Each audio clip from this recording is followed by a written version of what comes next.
Pila na ang mga nagpapakarga ng langis sa gasolinang ito sa Quezon City. Epektibo October 15, ang big-time oil price hike. 2 pesos and 70 centavos ang dagdag sa kada litro ng diesel. Pinakamalaking pagtaas sa presyo yan ngayong taon. Pinakamalaki rin simula Enero ang 2 pesos and 60 centavos ang dagdag presyo sa kada litro ng kerosene bukas. Habang pangalawang pinakamalaki para sa gasolina, ang dagdag na 2 pesos and 65 centavos kada litro.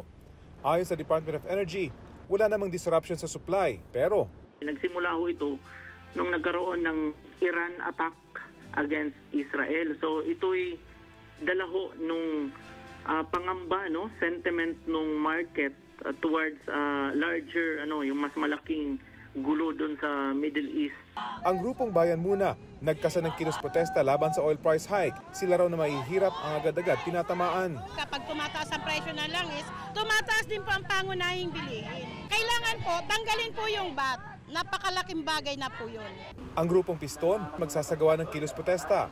Malaking bawas man daw sa kita ng mga driver ang taas presyo, pero wala pa silang balak na humingi ng dagdag pasahe. Hindi naman talaga ito yung magre-resolve at mapapasa lamang yung pabigat sa ating mga commuter.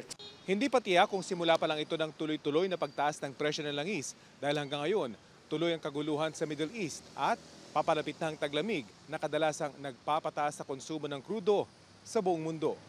Para sa GMA Integrated News, Rafi Tima nakatutok, 24 oras.